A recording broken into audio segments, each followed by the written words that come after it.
My boyfriend humiliated me in front of what he thought was just another client meeting, questioning my competence and talking over every word I said. What he didn't know was that I wasn't just attending that meeting. I was the one who would decide his future at the company. Have you ever watched someone destroy their own career in real time without even knowing it? I'd love to know which corner of the globe you're watching from. And if this story speaks to you, make sure to subscribe. Tomorrow's video is one you absolutely can't miss. My name is Mia Chen, and I'm the Regional Operations Director for Hartwell & Associates, a mid-sized consulting firm based in Denver, Colorado. At 32 years old, I'd worked my way up from an entry-level analyst position to overseeing a team of 43 people across 3 states. It wasn't luck.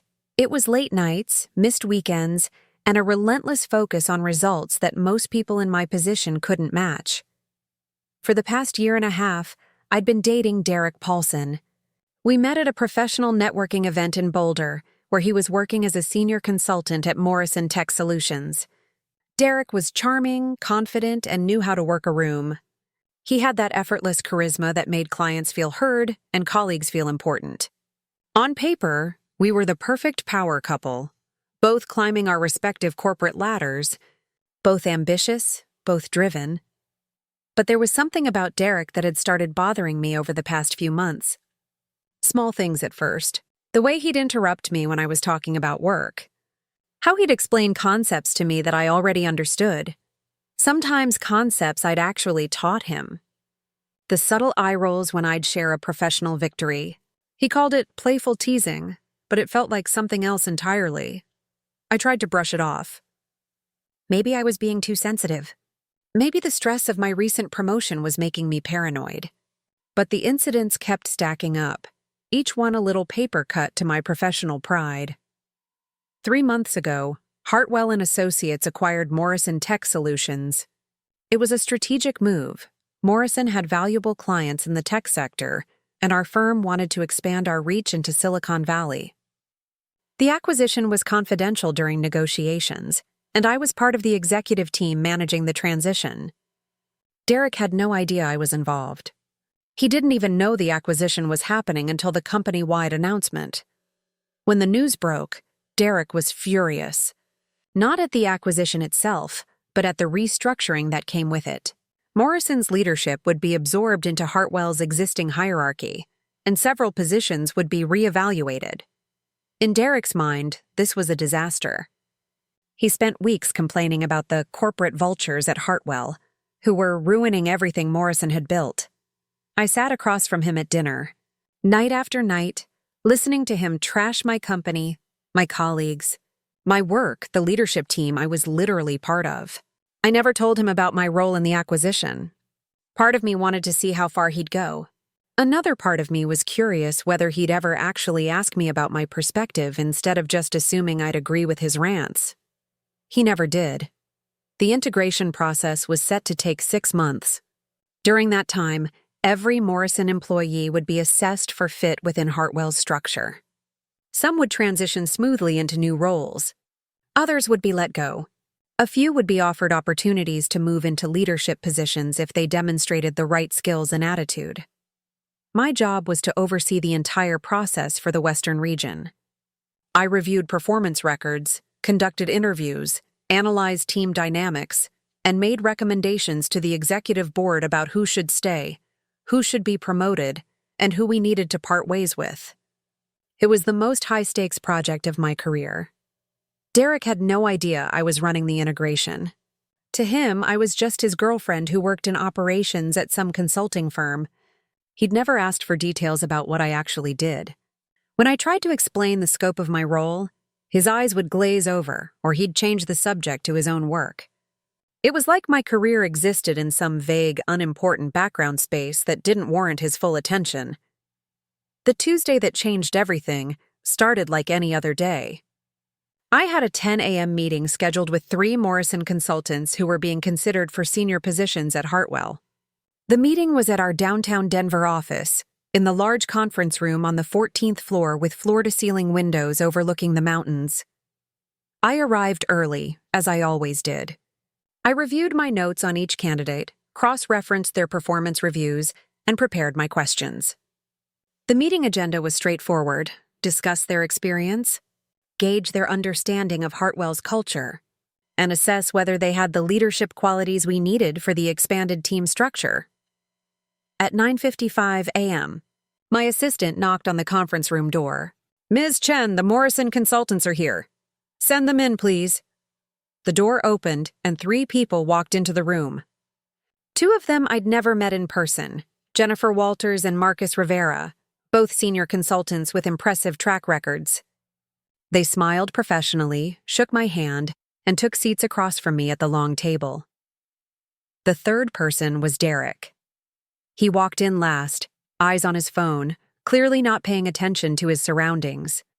When he finally looked up and saw me sitting at the head of the table, his expression went through a rapid sequence of emotions: surprise, confusion, and then something that looked almost like annoyance. "Mia?" he said, his tone caught between a greeting and a question. "What are you doing here?" I kept my expression neutral and professional. "Good morning, Derek. Please have a seat. We have a lot to cover this morning." He glanced at Jennifer and Marcus, then back at me, clearly trying to process the situation. "I didn't know you'd be in this meeting." "I'm conducting all the integration assessments for the Western region," I said calmly. "Now, if everyone's ready, let's begin." Derek sat down slowly, and I could see the wheels turning in his head. He still didn't fully understand what was happening. In his mind, I was probably just sitting in on someone else's meeting, maybe taking notes or handling logistics. The possibility that I was the decision-maker hadn't even registered yet. I started with the standard questions, directing them to the group. "Can each of you tell me about a project where you had to navigate conflicting stakeholder interests and how you resolved it?"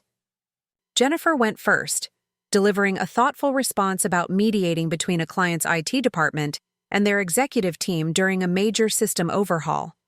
Marcus followed with a story about managing vendor relationships during a budget crisis. Both answers were solid, demonstrating critical thinking and diplomatic skills. Then it was Derek's turn. "Well," he began, leaning back in his chair with a casual confidence that immediately set off alarm bells. "I think the question itself is a bit simplistic. In real consulting work, you're not just resolving conflicts, you're preventing them from happening in the first place through strategic positioning." I made a note on my pad. "Can you give me a specific example?" "Sure, but I want to reframe it first," he said, and I watched as Jennifer and Marcus exchanged quick glances. "The premise of your question assumes reactive problem-solving, which isn't really how high-level consulting works. What you should be asking is how we build frameworks that eliminate stakeholder conflicts before they emerge." He wasn't answering my question. He was mansplaining consulting to me, a regional operations director who'd been in the industry for over a decade. I kept my voice level. "I appreciate the theoretical perspective, Derek, but I'd like to hear about a specific situation you've handled. Real projects with real outcomes." "Right, of course," he said, in a tone that suggested he was humoring me.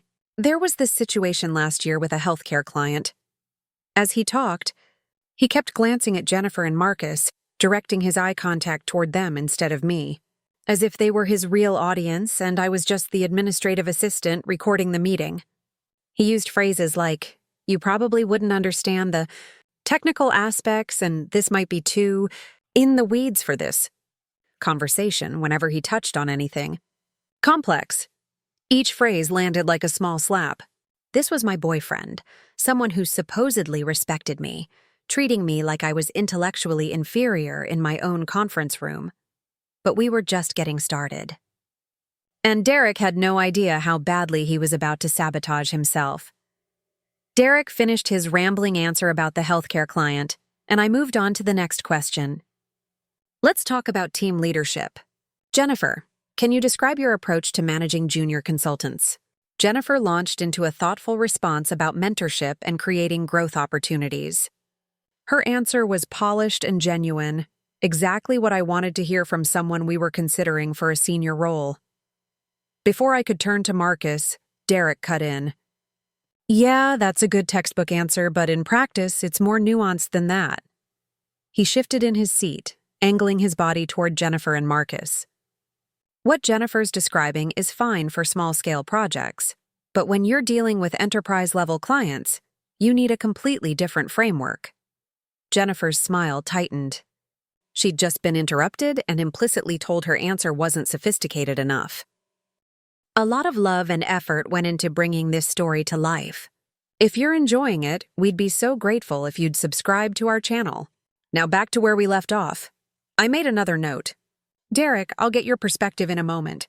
Marcus, I'd like to hear from you first. Actually, if I could just add one thing, Derek started. In a moment, I said firmly, holding up my hand. The temperature in the room shifted slightly. Marcus cleared his throat and began his answer. Derek sat back in his chair, arms crossed, wearing an expression I'd seen 100 times, the look of someone who thinks they're being silenced despite having the most valuable input. He kept that expression through Marcus's entire response, occasionally shaking his head slightly as if disagreeing with points that were perfectly reasonable. When Marcus finished, I turned to Derek. Now, what's your leadership philosophy? Well, I think we need to be honest about what leadership actually means in consulting, he began. A lot of people, and I'm not pointing fingers here, confuse management with leadership. Management is about maintaining processes. Leadership is about vision and strategy, he paused, as if waiting for me to be impressed by this distinction that every first-year MBA student learns. I focus on high-level strategic thinking rather than getting bogged down in operational details, he continued. That's where real value gets created. The operational stuff, project timelines, resource allocation. That's important, obviously, but it's not where leaders should be spending their mental energy. I felt my jaw tighten. Operational details were literally my specialty. He was essentially saying that what I did for a living wasn't real leadership. Can you give me an example of a time when you've successfully led a team through a difficult project? I asked. Sure, but I want to clarify something first, Derek said, leaning forward with his elbows on the table. When you ask about difficult projects, what specific metrics are you using to define difficulty? Because that term gets thrown around a lot, and I want to make sure we're speaking the same language. Marcus and Jennifer both looked down at the table. The second-hand embarrassment was palpable. I'm asking about challenges you've faced and overcome, I said, my voice colder now. That's a fairly standard interview question. Right, Derek said with a slight laugh. I just wanted to establish parameters. So there was this migration project last fall. As he talked, he started directing his explanations toward the window, as if he were giving a TED Talk rather than answering a question in a professional interview. He used buzzwords liberally: synergistic alignment, paradigm shifts, vertical integration, without actually saying anything substantive. Halfway through his answer, his phone buzzed on the table. He glanced at it, then actually picked it up and checked the message while still talking. I stopped writing. Derek, could you put your phone away, please? Oh, sorry, He typed something quickly. Had to respond to a client. You know how it is. They don't care that you're in meetings. He said it with a conspiratorial grin, as if we were all in on the same joke about demanding clients. Except we were in the middle of his interview. The interview that would determine whether he kept his job. As I was saying about the migration project, he continued, still not putting the phone completely away, just flipping it face down, the challenge was that nobody on the team really understood the architecture we were dealing with. So I had to basically step in and redesign the entire approach. What was the outcome? I asked. We completed it, obviously. Under budget, actually, which was impressive given how much remedial work I had to do to fix the initial planning mistakes. I glanced at my notes. I'd reviewed the file on that project before the meeting. Derek had been one of 4 senior consultants on the team, not the lead. The project had actually come in 8% over budget and 2 weeks late. His performance review from that quarter specifically mentioned challenges with collaborative decision-making and tendency to work independently rather than leveraging team input. He was lying. Or at minimum, drastically embellishing his role and rewriting the project's results. Interesting, I said neutrally. Let's move on. I'd like to ask all three of you about how you handle feedback. Specifically, can you tell me about a time when you received critical feedback and how you responded to it? Marcus went first, describing a situation where a client had concerns about his communication style and how he'd worked with a mentor to adjust his approach. It was humble and self-aware, exactly what good leadership looks like. Jennifer shared a story about a project deliverable that hadn't met client expectations and the concrete steps she'd taken to improve her analytical process. Again, thoughtful and mature. Then Derek's turn came. Honestly, I don't get a lot of critical feedback, he said with a shrug. My clients are usually pretty satisfied with my work, but I guess if I had to pick something. He paused, thinking. There was this one manager a few years ago who said I needed to be more of a team player, which, looking back, was really just her way of saying she wanted me to slow down to the team's pace instead of pushing for excellence. And how did you respond to that feedback? I pressed. I smiled and nodded, and then I kept doing what I was doing because I knew I was right, he said with a laugh. And guess what? 6 months later, that same manager was using me as an example of high performance in team meetings. So sometimes you have to trust your own judgment even when people are giving you feedback that doesn't make sense. I set down my pen and looked directly at him. So your approach to critical feedback is to ignore it if you disagree. Not ignore it, he said, suddenly defensive. Evaluate it critically. Not all feedback is good feedback, Mia.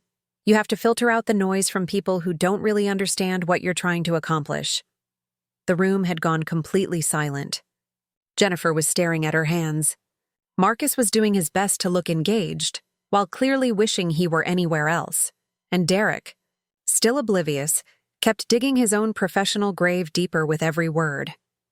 You know what? He said, turning to Jennifer and Marcus. Let me be real with you both for a second. This acquisition has been rough on everyone. But if you come into Hartwell with the right attitude, confident, not apologetic about the value you bring, you'll do fine.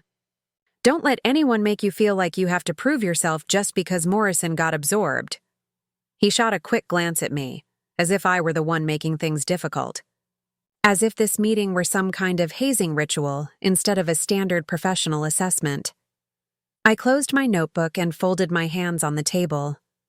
Thank you all for your time this morning, I said calmly. Jennifer, Marcus, I appreciate your thoughtful responses. You'll hear from HR within the next week about next steps. They both stood immediately, clearly relieved the meeting was over. They shook my hand, thanked me professionally, and headed for the door. Derek lingered, standing more slowly, looking confused about why the meeting had ended so abruptly. Derek, I said quietly, I need you to stay. We have some things to discuss. Jennifer and Marcus exchanged one final glance before closing the conference room door behind them, leaving Derek and me alone. He looked at me with that same slightly annoyed expression, like I was wasting his time with whatever administrative follow-up question I probably had. He still didn't understand, but he was about to. The conference room felt different with just the two of us. The morning sunlight streaming through the windows seemed harsher somehow, illuminating every detail with uncomfortable clarity. Derek stood by his chair, hands in his pockets, waiting for whatever minor administrative question I supposedly needed to ask. His body language was casual, maybe even slightly impatient. So what's up? He asked. I've got another call in 20 minutes. I stayed seated, maintaining my position at the head of the table. You can sit down. This is going to take longer than 20 minutes. He frowned but didn't move. Mia, if this is about something personal, can we do this later? I'm still in work mode right now. This is absolutely about work, I said. Sit down, Derek. Something in my tone finally registered. He pulled out the chair and sat, but his expression had shifted from casual to guarded. I want to make sure you understand what just happened in this meeting, I began. Do you know why you were here this morning? Integration assessment, he said with a slight shrug. Everyone from Morrison has to do them. It's just a formality to make sure we fit into Hartwell's structure. And do you know who conducts these assessments? HR, I assume. Or maybe some middle management team. He paused, looking at me with dawning confusion. Wait, why were you running the meeting? Are you like an assistant to whoever's actually in charge? I felt a cold laugh building in my chest, but I kept it contained. Derek, I am the Regional Operations Director for Hartwell & Associates. I oversee all operations across Colorado, Utah, and Nevada. The integration of Morrison Tech Solutions falls entirely under my authority. He stared at me, processing. You're… what? I am the person who decides whether Morrison employees transition into roles at Hartwell, get promoted, or get let go, I said clearly. That wasn't a formal meeting. That was your actual interview. And I was the only decision-maker in the room. The color drained from his face. You never told me you were… you said you worked in operations, but I thought… You thought what? That operation meant I scheduled meetings and ordered office supplies? My voice was calm, but each word landed with precision. I've tried to tell you about my job dozens of times. You never asked follow-up questions. You never showed interest in the details. You just assumed it wasn't important. That's not fair, he said. But his voice lacked conviction. You never explicitly said you were a director. I did. Multiple times. You weren't listening. I opened my notebook to a fresh page. But let's talk about what happened in this meeting. Do you understand how you came across it? Derek's jaw tightened. I was confident. I showed leadership. Those are qualities Hartwell should want. You interrupted Jennifer twice and dismissed her answers as textbook, I said. You checked your phone in the middle of your own interview. You lied about the migration project outcomes. I have the actual performance data. Derek, the project was over budget and late, and your role was not what you described. That's a matter of perspective. It's a matter of documented fact, I cut him off. But here's what concerns me most. When I asked about handling feedback, you essentially said you ignore criticism that doesn't align with your self-assessment. That's not leadership. That's arrogance. His face flushed red. So what? You're going to penalize me because I have confidence in my abilities? Because I don't just roll over when someone gives me bad feedback? I'm going to assess you based on what you demonstrated in that room, I said. And what you demonstrated was an inability to work collaboratively, a dismissive attitude toward other professionals, and a fundamental misunderstanding of what senior leadership requires. Derek pushed back from the table slightly. This is unbelievable. You're my girlfriend. You're supposed to be on my side. I'm the Regional Operations Director, I repeated. That comes first. And even if it didn't, Derek, you've spent the last 3 months trashing my company, my colleagues, and the leadership team I'm part of. You called us corporate vultures. You said we were ruining everything Morrison built. Did you think that wasn't going to matter? I was venting. I didn't know you were… He stopped, his expression shifting to something uglier. Wait, did you know the acquisition was happening when we talked about it? Yes. So you just sat there and let me talk, knowing the whole time that you were part of it? His voice rose. That's manipulative, Mia. You set me up. I gave you multiple opportunities to ask about my perspective, I said evenly. You never did. You just assumed I'd agree with everything you said.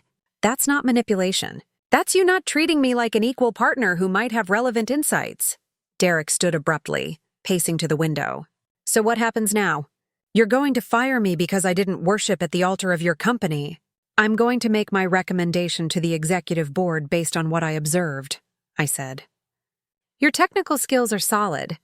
Your client relationships are generally good. But your inability to take feedback, your condescending behavior toward colleagues, and your lack of self-awareness are serious red flags for a senior position. He spun around. You know what this is really about? You're threatened. I've been the successful one in this relationship, and now that you have a little bit of power, you want to tear me down. The accusation was so absurd it almost made me laugh. Derek, I've been a director for over a year. My salary is significantly higher than yours. I manage 43 people across 3 states. But you never knew any of that because you never asked. You just assumed your career was more important. He started, then stopped. His face cycled through several expressions: anger, denial, and finally something that looked like humiliation. How long have you been planning this? Planning what? This ambush, this power play, did you get some kind of satisfaction from watching me walk into your meeting not knowing? I didn't orchestrate anything, I said tiredly. The integration assessments were scheduled by HR based on position and availability. I had no idea you'd be in this particular session until you walked through that door. If anything, I was hoping we wouldn't end up in this situation. But now that we are, you're loving it, he said bitterly. I stood up, gathering my materials. Actually, Derek, I'm disappointed. I'm disappointed that when given a chance to show your best professional self, you chose to be condescending and dismissive. I'm disappointed that you treated Jennifer and Marcus like they were beneath you. And I'm disappointed that even now, facing the consequences of your own behavior, you're blaming me instead of looking at what you actually did in that room. He opened his mouth to respond, but I held up my hand. I need to be clear about something, I said. What happens with your position at Hartwell is a professional decision based on professional criteria. But what happens with us?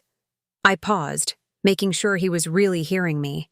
That's a separate conversation we need to have. Because the person I saw in that meeting isn't someone I recognize. And the person who's standing here right now, accusing me of manipulation instead of taking accountability, isn't someone I want to be with. Derek's expression shifted from anger to something closer to panic. Mia, come on. Don't do this. We can work this out, maybe, I said. But first you need to understand what actually happened here. And I don't think you do yet. I walked toward the door, then turned back. You'll receive communication from HR about your position status within 48 hours. If you want to talk about us, about our relationship, we can do that this evening. But right now, I have 3 more assessment meetings, and I need to be objective for those candidates. You're just going to leave? He asked, his voice cracking slightly. I have a job to do, Derek, just like you should have been focused on doing during your interview. I opened the conference room door and stepped into the hallway, leaving him standing alone by the windows, finally understanding the gravity of what he'd just done to himself. And somewhere in the back of my mind, I was already drafting my recommendation to the executive board.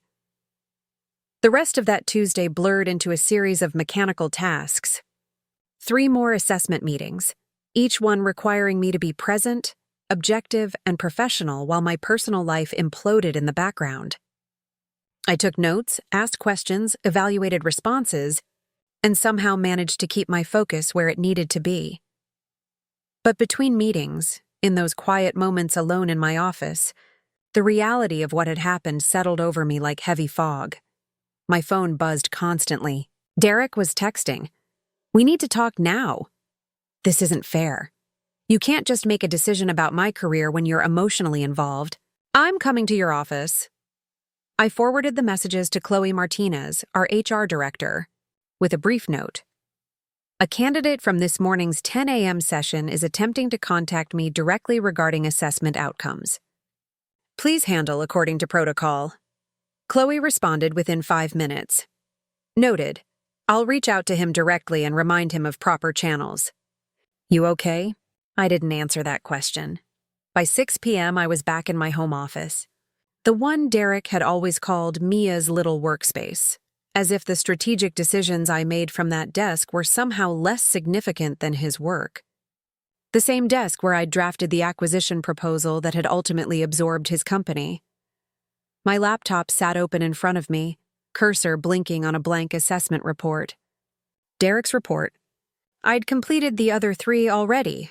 Jennifer Walters was getting a strong recommendation for senior consultant with a pathway to team lead. Marcus Rivera was approved for lateral transition with growth potential. And the 3rd candidate, someone Derek had never met, was being recommended for project management training. Derek's report was different. I needed to be surgical in my language, factual and unassailable. Personal feelings couldn't enter into this document. Even though personal feelings were currently shredding my insides, I started typing. Assessment summary. Derek Paulson, Senior Consultant, Morrison Tech Solutions. Strengths. Demonstrated technical knowledge in systems architecture and client-facing communication. Previous performance reviews indicate successful project completions and positive client feedback in contained scope engagements. Areas of concern. During the integration assessment conducted on November 6th, candidates displayed several behaviors inconsistent with Hartwell's leadership values and senior-level expectations. My phone rang. Derek. I declined the call. It rang again immediately. Declined. A text appeared. If you don't talk to me right now, I'm driving to your place. I called Chloe. He's threatening to show up at my home. That's harassment, she said flatly. I'm documenting this. Do you want to file a formal complaint? I want this to stay professional, I said. But yes, document everything. Already on it. I've also sent him an email outlining appropriate contact protocols during the assessment period. If he shows up at your residence, call building security first, then me. After we hung up, I returned to the report, including interruption of other candidates, dismissive commentary toward professional peers, misrepresentation of past project outcomes, and stated unwillingness to integrate critical feedback into professional development. Another text from Derek. You're being vindictive. Everyone can see that. I blocked his number and continued writing. The report took 3 hours to complete. Every sentence was backed by specific observations, timestamps from the meeting, and cross-referenced with his performance documentation from Morrison. By the time I finished, it was airtight. No one could accuse me of personal bias because every criticism was observable, documented, and professionally framed. My recommendation sat at the bottom of the page. Not recommended for senior position. Suggest standard consultant role with mandatory leadership development program and 90-day performance review. Alternative, separation package if candidate unwilling to accept modified role. I sent it to my boss, Catherine Reeves, the VP of Operations, with a note. Assessment completed. Please review for approval. Note that I have a personal relationship with this candidate which I'm declaring for transparency. Happy to recuse myself from the final decision if you feel it's appropriate. Catherine responded at 10:47 p.m. Reviewed. Your assessment is thorough and well documented. I see no indication of bias. If anything, you bent over backwards to be fair. The behaviors you described are disqualifying regardless of personal relationships. I'm approving your recommendation as written. HR will handle communication tomorrow. Tomorrow. Derek would know his fate tomorrow. I closed my laptop and sat in the dark office, suddenly exhausted in a way that went beyond physical tiredness. My phone buzzed with an email notification. I almost ignored it, but the sender name caught my attention. Jennifer Walters. Ms. Chen, I hope it's appropriate to reach out directly. I wanted to thank you for the professional manner in which you conducted this morning's assessment. I also wanted to say something that might be overstepping, but my conscience won't let me stay silent. I've worked with Derek Paulson for 2 years at Morrison. What you saw this morning wasn't an anomaly or a bad day. That's who he is in professional settings, particularly when women are in positions of authority. I've watched him talk over female project managers, dismiss input from women on his team, and consistently attribute his own mistakes to others while claiming credit for collaborative work. I almost didn't say anything because I don't want to seem like I'm sabotaging a colleague. But after seeing how he treated you, someone clearly far more senior and qualified, I felt you should know this is a pattern, not an isolated incident. Whatever decision you make about his role at Hartwell, please know it's not just about one bad interview. It's about a consistent behavioral issue that multiple people have experienced. Respectfully, Jennifer Walters. I read the email 3 times. Then I forwarded it to Catherine and Chloe with a simple note. Additional context on this morning's candidate. Please add to the file. The pieces were falling into place, painting a picture I'd been trying not to see for months. The condescension, the interruptions, the assumption that his career mattered more than mine. It wasn't just relationship issues. It was who Derek fundamentally was, and I'd been making excuses for him because I wanted to believe otherwise. My doorbell rang at 11:30 p.m. I checked the security camera feed on my phone. Derek stood outside, looking disheveled, clearly agitated. He rang again, then started knocking. "Mia, I know you're in there. We need to talk. You can't just shut me out." I called building security. "There's someone at my door who I've asked not to contact me. Can you please remove him from the property?" "On our way, Mrs. Chen." Through the camera, I watched Derek continue knocking, then saw two security guards approach. There was a brief conversation, Derek gesturing emphatically toward my door. The guards remained firm. After several minutes of discussion, Derek finally left, the guards escorting him to ensure he actually departed the premises. Another email from Chloe, timestamped 11:43 p.m. "Security contacted me per protocol. I've documented the incident. This establishes a pattern of inappropriate contact. I'm recommending we accelerate the final decision timeline and communicate results first thing tomorrow morning to prevent further escalation." I replied simply, "Agreed." That night, I didn't sleep. I lay in bed replaying the entire relationship in my head, seeing all the moments I'd dismissed or rationalized. Every time he'd cut me off mid-sentence. Every time he'd explained my own industry back to me. Every time he'd treated my professional accomplishments as cute little achievements, rather than the result of genuine skill and hard work. I'd loved someone who didn't respect me. Maybe he'd thought he did, but respect isn't something you feel. It's something you demonstrate. And Derek had failed that test repeatedly. By dawn, I felt hollowed out but strangely clear. I showered, dressed in my most professional suit, the navy one I saved for difficult meetings, and drove to the office through empty streets. Catherine was already there when I arrived at 7 a.m. She waved me into her office. "HR is contacting Derek at 9, she said without preamble. "Given last night's incident and Jennifer Walters' email, we're offering him two options: accept a demotion to junior consultant with mandatory professional development, or take a separation package. Either way, he's not staying in his current role." I nodded. "That's more generous than he probably deserves." "It's what's legally prudent," Catherine said. "But Mia, I want you to know, your assessment was flawless. You did everything right. The situation is messy because of your personal connection, but professionally, you handled it exactly as you should have." "Thank you," I managed. "Take the day off if you need it." "I'd rather be here," I said. "Sitting at home will just make it worse." At 9:03 a.m., my phone buzzed with a text from an unknown number. Derek had gotten a new phone or borrowed someone else's. They just called me. "You did this. You ruined my career because I bruised your ego. I hope you're happy." I forwarded it to Chloe without responding. At 9:47 a.m., another message.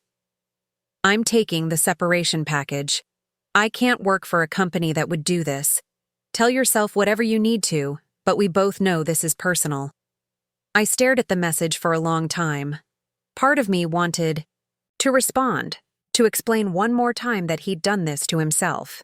But there was no point. Derek had chosen his narrative, and nothing I said would change it. Instead, I texted back just 4 words. "I wish you well." Then I blocked the new number and returned to work. The first week after Derek accepted the separation package was strange. I kept expecting to see his name pop up on my phone, or to run into him at one of the coffee shops we used to frequent. Denver suddenly felt both too big and too small at the same time. Work became my anchor. The Morrison integration was progressing smoothly. Jennifer Walters transitioned into her senior consultant role and immediately proved why I'd recommended her. Within 2 weeks, she'd identified inefficiencies in 3 client accounts and proposed solutions that saved us nearly $40,000. Marcus Rivera was thriving in his new team, bringing fresh perspectives that our longtime Hartwell consultants genuinely appreciated. The integration that Derek had called a disaster was actually turning into one of our most successful acquisitions. Catherine pulled me aside during a leadership meeting 3 weeks after the incident. The board reviewed the Morrison integration metrics. We're ahead of schedule and under budget. They specifically noted your management of the personnel transitions as exemplary. Just doing my job, I said. No, she corrected. You did it exceptionally, especially given the circumstances. That's the difference. I found Derek's LinkedIn profile one evening, against my better judgment. He'd updated it quickly. Exploring new opportunities in technology consulting. Open to senior leadership roles. His summary talked about navigating corporate politics and maintaining integrity in challenging environments. The reframing was almost impressive in its delusion. He'd turned being fired for unprofessional behavior into a story about standing up for his principles. I closed the browser and didn't look again. My friends had questions, of course. Sarah, Chen, no relation, just unfortunate coincidence, met me for drinks 4 weeks after everything imploded. So he really had no idea you were basically his boss, she asked, signaling the bartender for another round. None whatsoever, I confirmed. And honestly, Sarah, that's what hurts the most. Not that he behaved badly in the meeting. That was just him showing his true colors. It's that he spent a year and a half with me and never once actually asked what I did. Not in any meaningful way. Because he assumed it wasn't important, Sarah said quietly. Exactly. I swirled the wine in my glass. I kept telling myself he was just focused on his own career, that it wasn't personal. But it was personal.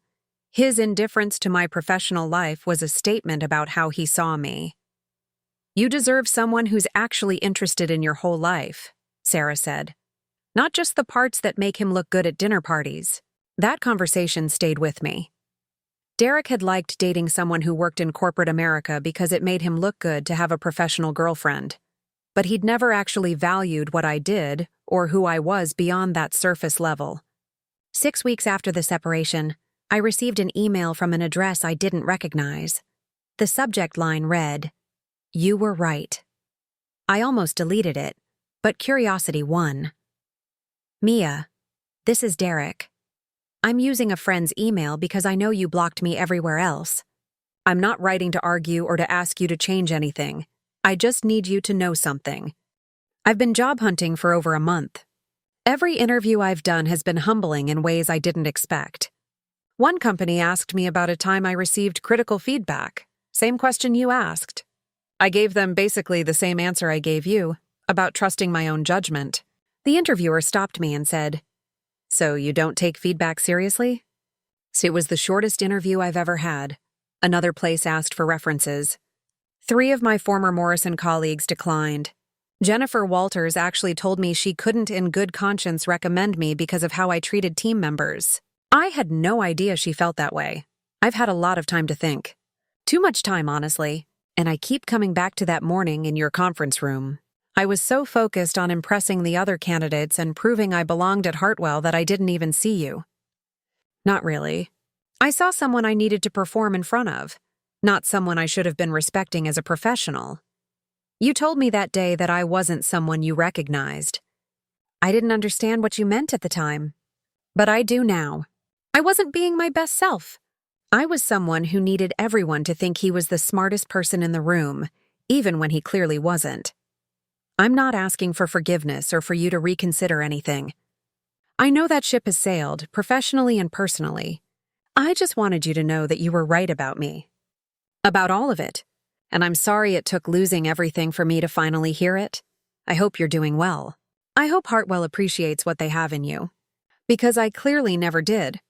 Derek, I read it twice. Then saved it to a folder and closed my email. It was the accountability I'd wanted from him during our relationship. But it came too late, and I'd already moved past needing it. 3 months after the incident, Hartwell promoted me to Senior Regional Operations Director, expanding my territory to include Arizona and New Mexico. It meant more responsibility, a significant raise, and recognition that my work spoke for itself. Jennifer Walters sent me a congratulations message. Well deserved. You're the kind of leader people actually want to work for. That meant more than the promotion itself. I dated occasionally, nothing serious. But I noticed something different about how I approached it. I asked more questions up front. I paid attention to whether men listened when I talked about work, or if their eyes glazed over. I watched for signs of the subtle condescension I'd tolerated with Derek. The mansplaining, the interrupting, the assumption that their careers were inherently more important. I have higher standards now. Not because I was bitter, but because I finally understood what I deserved. One evening, 5 months after everything happened, I was working late in my office when Catherine knocked on my door. "Got a minute?" she asked. Always. She sat down across from my desk. "I wanted to tell you something. When you first declared your relationship with Derek in that email, I was concerned. Not about bias, I trusted you. But I worried about how it would affect you personally. Going through something like that. It wasn't easy, I admitted. But you handled it with more professionalism than most people could manage," Catherine continued. "You documented everything, stayed objective, and made the right call even when it cost you personally. That's real leadership, Mia. Not the performative nonsense Derek was doing in that meeting. The real thing." After she left, I sat in my office looking out at the Denver skyline, lights twinkling as the city settled into evening. I thought about the woman I'd been a year ago, sitting across from Derek at dinner, listening to him trash my company while staying silent about my role in it. That version of me had been afraid of conflict, afraid of threatening his ego, afraid of being seen as difficult. This version of me had ended his career without hesitation because it was the right professional decision. I didn't regret it. Not the decision, not the confrontation, not the aftermath. Derek had walked into that conference room thinking he was untouchable, that his confidence would carry him through anything. He'd learned a hard lesson about the difference between actual competence and performed superiority, and I'd learned something too. That silence in the face of disrespect isn't kindness or patience. It's just teaching people that disrespect is acceptable. My phone buzzed with a calendar reminder. Team leadership dinner tomorrow, 6 p.m. I was taking my team out to celebrate closing the Morrison integration ahead of schedule. Jennifer, Marcus, and 15 others who'd worked tirelessly to make the acquisition successful. People who respected each other, collaborated effectively, and understood that real leadership meant elevating others, not constantly proving you were the smartest person in the room. I shut down my computer, grabbed my coat, and headed home. The story of what happened with Derek occasionally came up in professional circles. Denver's corporate world is smaller than people think. But the narrative that circulated wasn't about a vindictive girlfriend ruining her boyfriend's career. It was about a professional who'd made a difficult call based on observable behavior and documented concerns, because that's exactly what had happened. And as I drove home through the city I'd built my career in, I realized I was genuinely happy. Not in spite of what happened with Derek, but in some ways because of it. That confrontation had forced me to recognize patterns I'd been ignoring, to set standards I should have established years ago, and to finally understand that being respected isn't something you ask for, it's something you require. The woman Derek had condescended to in that conference room had walked away from the relationship with clarity about who she was and what she deserved. The regional operations director who'd ended his career had done exactly what her job required, and both of those women were me, finally aligned and finally whole. I didn't need Derek to understand that. I didn't need his apology or his regret or his belated recognition of my worth. I already knew exactly who I was, and that was enough. 7 months after the Derek situation, I thought I'd moved past it completely. My expanded territory was thriving. My team respected me, and I'd even started dating someone new, a civil engineer named Lucas Bradford, who actually asked thoughtful questions about my work and remembered the details when I answered. Then I got the email that changed everything. It came from Richard Donnelly, the CEO of Pinnacle Consulting Group, one of the largest firms in the Southwest region. The subject line read, "Partnership Opportunity, Confidential." Ms. Chen, your work on the Morrison-Hartwell integration has not gone unnoticed in our industry. I'd like to discuss a potential collaboration between Pinnacle and Hartwell that would require someone with your specific expertise in organizational transitions. Would you be available for a preliminary conversation next week? Best regards, Richard Donnelly. Pinnacle was massive, over 1,500 employees across 12 states. A partnership with them could transform Hartwell's market position entirely. I forwarded the email to Catherine with a note. Worth exploring? Her response was immediate. Absolutely. Set up the call. This could be huge. The preliminary call turned into an in-person meeting at Pinnacle's Phoenix headquarters. Richard Donnelly was in his early 60s, sharp-eyed and direct.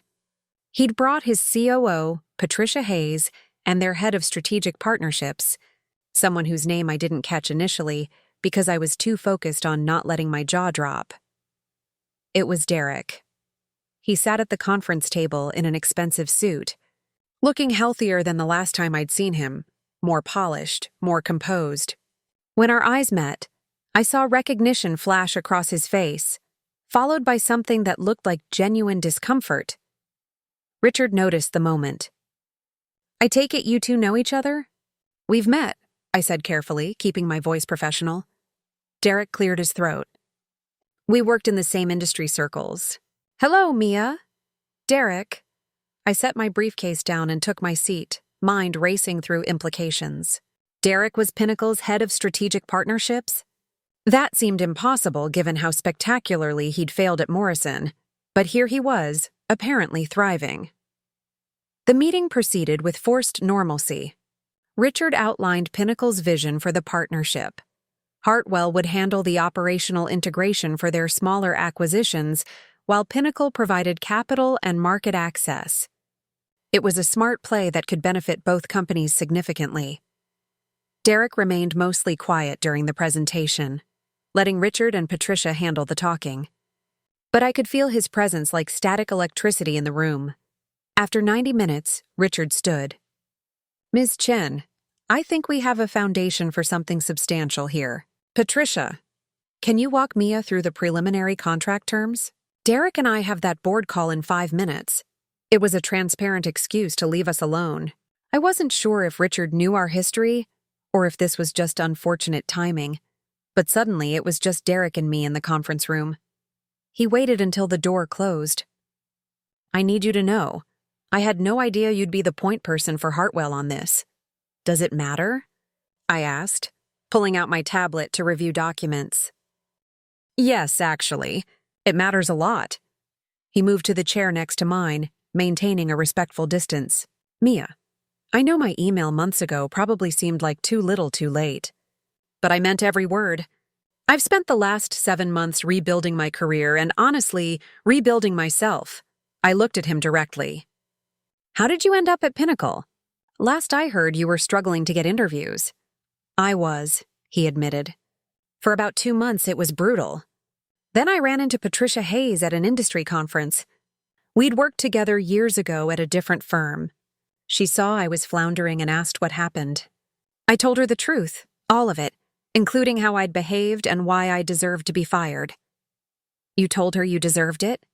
I raised an eyebrow. I did. Because I finally understood that I did.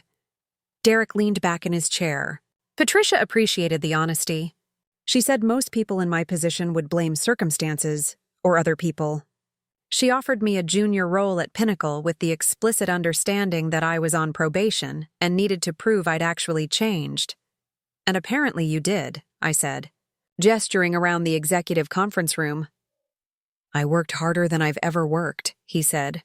Not just on projects, but on listening. Actually listening. Taking feedback seriously. Elevating my team instead of trying to be the star. Patricia promoted me twice in 6 months because I finally learned how to be the kind of leader I always thought I was. I studied his face, looking for signs of the performative confidence I remembered. Instead, I saw something different. A quieter certainty, less flash and more substance. Why are you telling me this? I asked, because if Hartwell and Pinnacle move forward with this partnership, we'll be working together extensively, Derek said. And I need you to know that I'm not the same person who walked into your conference room last year. I also need you to know that if my presence makes this collaboration untenable for you, I'll remove myself from the project. Your comfort and the success of this partnership are both more important than my ego. That last sentence would have been unimaginable from the old Derek. The old Derek would have fought to stay on the project, and would have seen removing himself as a weakness. I'll think about it, I said finally. But Derek, understand this, if we work together, it will be purely professional. Whatever history we have stays in the past. Absolutely, he agreed immediately. I'm not trying to resurrect anything personal, Mia. I'm trying to be someone you can trust as a professional colleague. That's all. Patricia returned before I could respond, carrying a thick folder of preliminary contracts. Derek excused himself, leaving Patricia and me to discuss terms. On the flight back to Denver, I stared out the window at the desert landscape below, trying to process what had happened. Derek had changed. That seemed genuine. But did that change our history? Did it make what happened at Hartwell any less significant? More importantly, could I work with him without it affecting my judgment or professional effectiveness? Catherine met me at the office the next morning, eager for details. I told her everything, including the Derek complication. She listened carefully, then asked the question I'd been dreading. Can you be objective about this partnership with him involved? I think so, I said slowly, but I'm not certain. Then we need to establish clear boundaries, Catherine said decisively. If this partnership moves forward, I want regular check-ins with you about any concerns. At the first sign that the personal history is affecting professional decisions, from either side, we address it immediately. And Mia, if you need to step back from this, that's completely legitimate. I don't want to step back, I realized as I said it. This partnership could be transformative for Hartwell. I can't let my history with Derek prevent us from pursuing it. Then we move forward carefully, Catherine said, but with eyes wide open. The partnership negotiations took 3 weeks. Derek and I communicated primarily through email and conference calls, maintaining strict professionalism. He was different in these interactions, precise, thoughtful, actually listening when others spoke rather than waiting for his turn to talk. During one video call, a junior analyst from Pinnacle presented market data that contradicted Derek's earlier assumptions. I watched his reaction carefully. The old Derek would have dismissed it or found a way to reframe the data to support his original point. Instead, he paused, considered, then said, "You're right. I was working from outdated metrics. Thank you for catching that. Can you send me your sources so I can update my analysis?" It was such a small moment, but it spoke volumes. Jennifer Walters noticed the tension during one of our internal planning meetings. After everyone else left, she lingered by my office door. "I heard Derek Paulson is at Pinnacle," she said carefully, "and that he's involved in this partnership." "He is," I confirmed. "How are you handling that?" I appreciated her directness. "Professionally. He seems different, but I'm cautious." Jennifer nodded slowly. "For what it's worth, I ran into Marcus Rivera last week. He mentioned that several former Morrison people have heard about Derek's transformation. Apparently, he's been reaching out to people he worked with badly before, apologizing and trying to make amends." "Did Marcus believe it was genuine?" I asked. "He said Derek seemed sincere," Jennifer replied. "But Marcus also said that even if Derek has changed, it doesn't erase what he did. Growth is good, but accountability is about accepting that some bridges stay burned." That wisdom stayed with me as the partnership finalized. Hartwell and Pinnacle signed the agreement at the end of the month, launching a collaboration that analysts immediately recognized as strategically brilliant. Derek sent me a brief email after the signing. "Thank you for not letting our history prevent this partnership. Hartwell and Pinnacle will both benefit from your willingness to separate the past from the present. Looking forward to working together professionally." I didn't respond immediately. Instead, I printed the email and added it to a folder I'd been keeping, documentation of this new chapter, whatever it turned out to be. Lucas noticed I was distracted that evening over dinner. "Everything okay?" I told him about Derek, about the partnership. about the strange experience of watching someone fundamentally change after they'd destroyed everything. "Do you believe he's actually different?" Lucas asked. "I think he's learned some hard lessons," I said carefully. "Whether that translates to permanent change or just better performance, time will tell." "And how do you feel about working with him?" That was the question I'd been avoiding. I took a moment to really consider it. Honestly, part of me wants him to fail, to prove I was right about him, I admitted. But a bigger part of me hopes he has changed, because that means people can actually grow from their mistakes. That means there's hope for everyone who screws up. Lucas reached across the table and squeezed my hand. "You're a better person than I am. I just want him to fail." I laughed, but his words echoed later. Was I being naive? Was I setting myself up for disappointment by believing Derek's transformation might be real? Only time would tell. And the clock had just started ticking. The Hartwell-Pinnacle partnership officially launched in month 8. I was assigned as the lead integration specialist, coordinating between our two companies on 3 major client acquisitions. Derek was my primary point of contact at Pinnacle. Our first joint project meeting happened in a neutral location, a conference facility in Albuquerque, halfway between Denver and Phoenix. Both teams arrived with their best people, ready to prove this partnership was worth the investment. Derek arrived 10 minutes early, just as I was setting up the presentation materials. He held 2 coffee cups. Black, no sugar, right? He offered one to me. I hesitated, then took it. "You remembered." "I remember a lot of things I should have paid attention to the first time around," he said simply, then took a seat away from the head of the table, leaving the leadership position open for me. The old Derek would have tried to co-lead the meeting or position himself as equally important. This Derek understood hierarchy and respected it. The meeting went smoothly. We presented our integration timeline, fielded questions from both teams, and established clear accountability structures. Derek contributed meaningfully but never overshadowed others. When a junior analyst from Hartwell made a suggestion that contradicted his approach, he nodded thoughtfully. "That's actually a smarter framework than what I proposed," he said. "Let's use that instead." After the meeting, both teams mingled over lunch. I watched Derek interact with my people, noticing how he asked questions and actually listened to the answers. He complimented Jennifer Walters on a report she'd written, giving specific details that proved he'd actually read it. Jennifer caught my eye across the room and gave me a subtle nod. She saw it too. This wasn't a performance. This was consistent, sustained behavioral change, but the real test came 6 weeks later. We were finalizing the integration of Pinnacle's latest acquisition, a mid-sized firm in Austin called Bridgepoint Solutions. The project was complicated, involving significant personnel restructuring and client relationship transfers. Both companies had billions riding on getting it right. During a critical planning call, Derek and I disagreed fundamentally about the timeline. He wanted to accelerate the integration, complete it in 4 months instead of 6.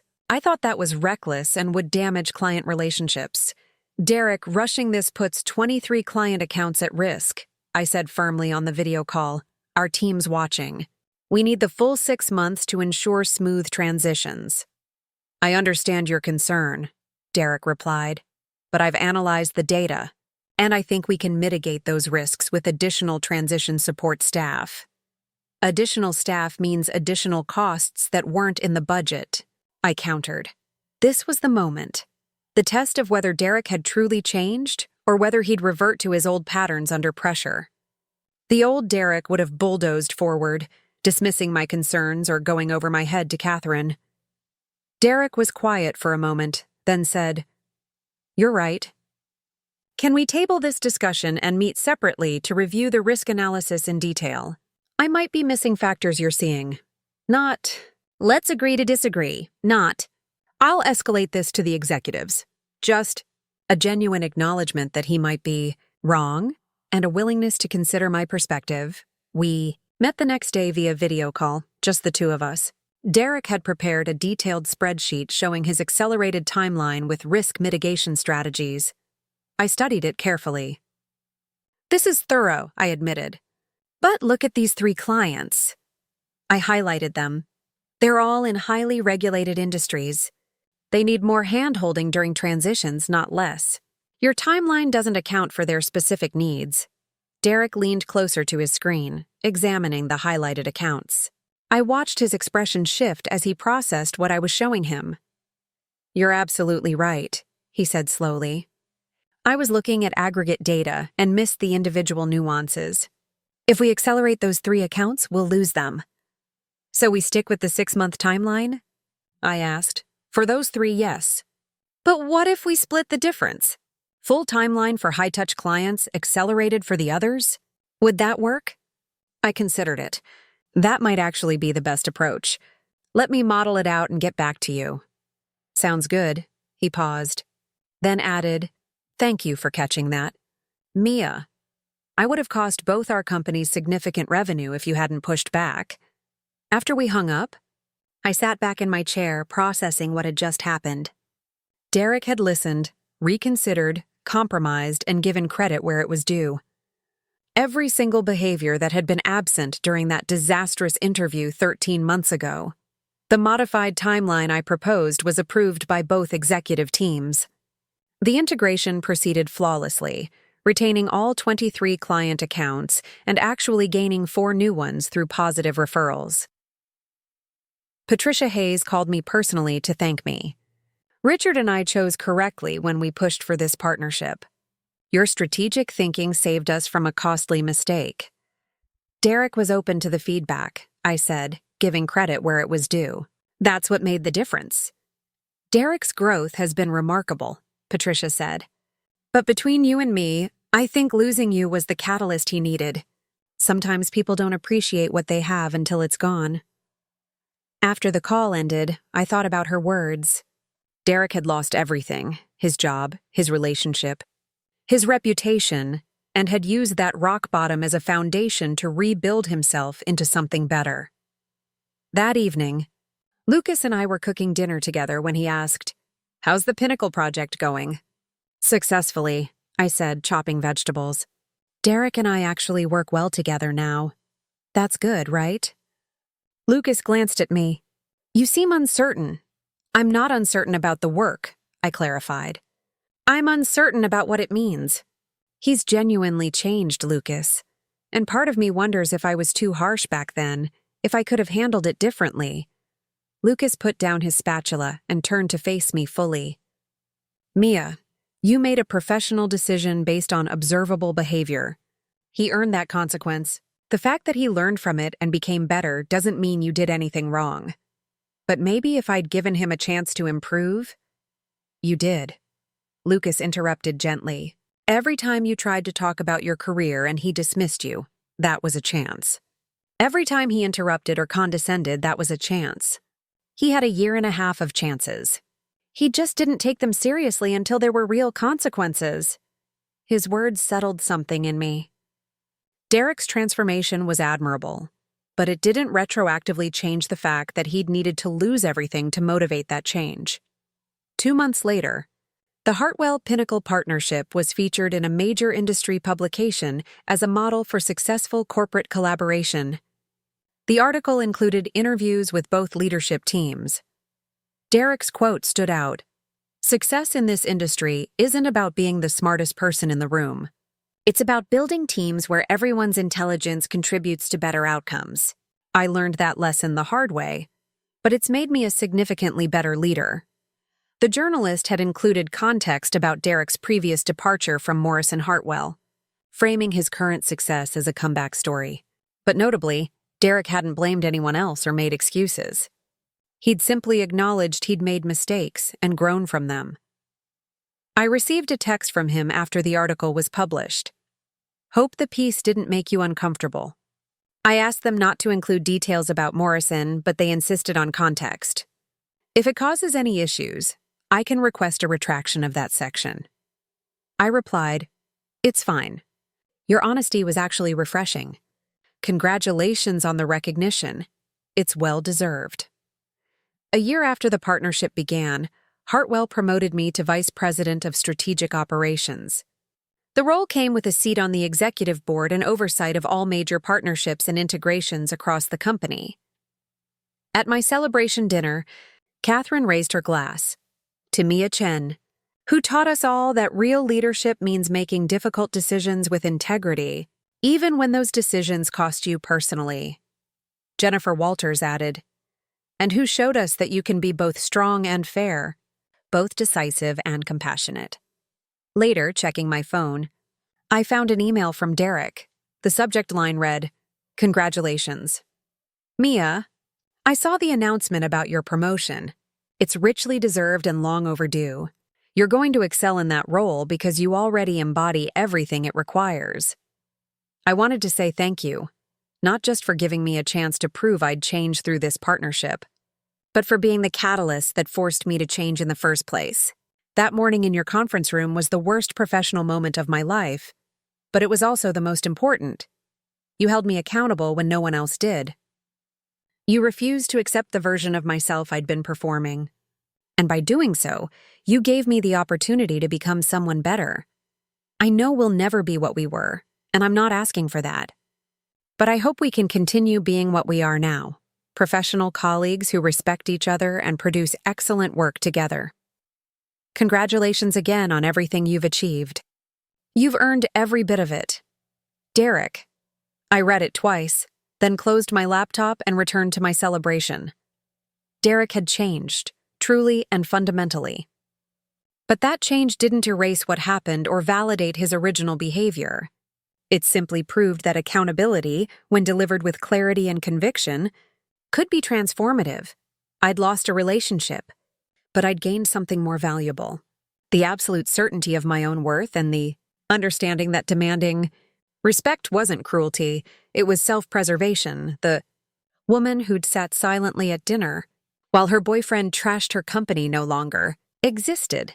In her place stood a vice president who'd built her career on competence, led with integrity, and refused to compromise her standards for anyone's comfort, including her own.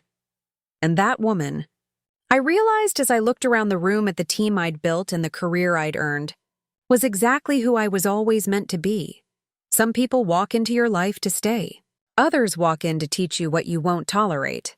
Derek had been the second kind. And the lesson was worth every difficult moment. Looking for more? We've got 2 amazing stories ready for you right on screen. If this one touched you, these are absolutely worth your time. Click to watch them now. And hey, subscribe and hit that bell to never miss our latest uploads.